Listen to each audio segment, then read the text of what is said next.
Karibu katika vipindi vyetu vya Ijue Mahakama.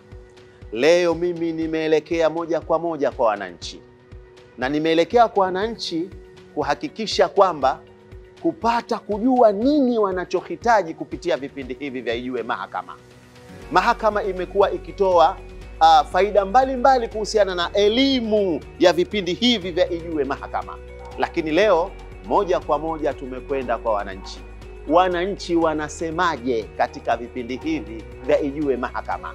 Na nashukuru kwa kipindi hiki ambacho kinatufahamisha sisi wa Zanzibar kwa ujumla kwamba ijue mahakama, yani tuijue mahakama yetu, nini kinachoendelea kwenye mahakama zetu, kwa sababu sisi raia tuna hofu kuhusiana na mahakama. Tunaweza tukapita kwenye lile jengo lakini ndani yake hatujui kuna nini.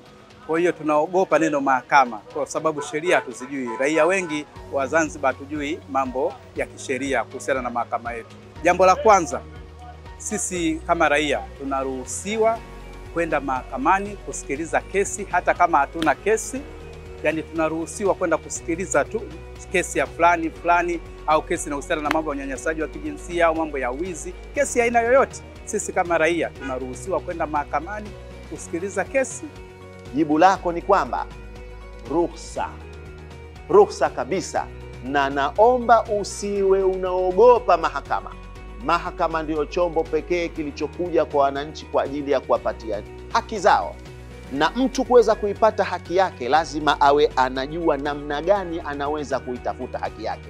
Unapokwenda mahakamani, mahakama ina wajibu wa kukuruhusu hata kama sio kesi ya kwako, almuradi ukiingia katika mahakama uweze kulinda heshima ya mahakama. Unaingia mahakamani ukiwa unatoa heshima yako, na unaweza kukaa na unaweza kusikiliza shauri lolote hata kama halikuhusu. Kwa napenda kujibu kwamba fursa iko wazi, na wakati wote kuanzia sasa kwenye majengo yote ya mahakama unaweza kwenda kusikiliza shauri hata kama sio kesi yako. Naishukuru mahakama kwa sababu na mimi mdau mzuri wa kufuatilia kile kipindi cha mahakama. Leo nina swali langu kwa ajili ya kuuliza mahakama. Wa Tanzania kwa ujumla ama Wazanzibari, huku kwetu Uswahilini tunasema mahakama ni nusu ya jela. Kwa sisi tunavyosema mahakama ni nusu ya jela, lakini inatakana ikawa sio kweli au kweli. Lakini pia kuna sheria inasema kuto kujua sheria haisababishi wewe kuwa usiingie kwenye matatizo.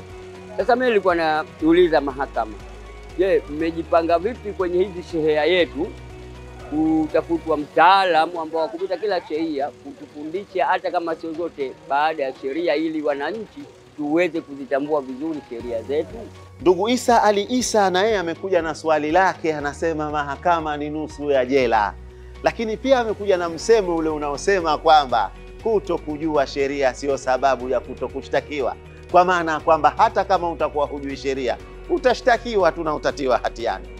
Napenda kumjibu ndugu Isa Ali Isa kwamba mahakama imejidhatiti na imejipanga hasa katika maboresho haya makubwa ambayo yanafanyika hivi sasa. Kuna vipindi maalumu ikiwemo Ijue Mahakama ya Zanzibar kwa ajili ya watu kuwapa elimu. Hii itawasaidia watu wengi waliokuwa hawajui sheria kuweza kufahamu mtazamo wa sheria na kuepukana na kufanya makosa. Na vipindi hivi vitakwenda hadi vijijini, tutakwenda hadi mitaani kuweza kuwapa elimu wananchi, ili wananchi wote wawe na uelewa mzuri wa kufahamu sheria, ili waepukane na kutenda makosa.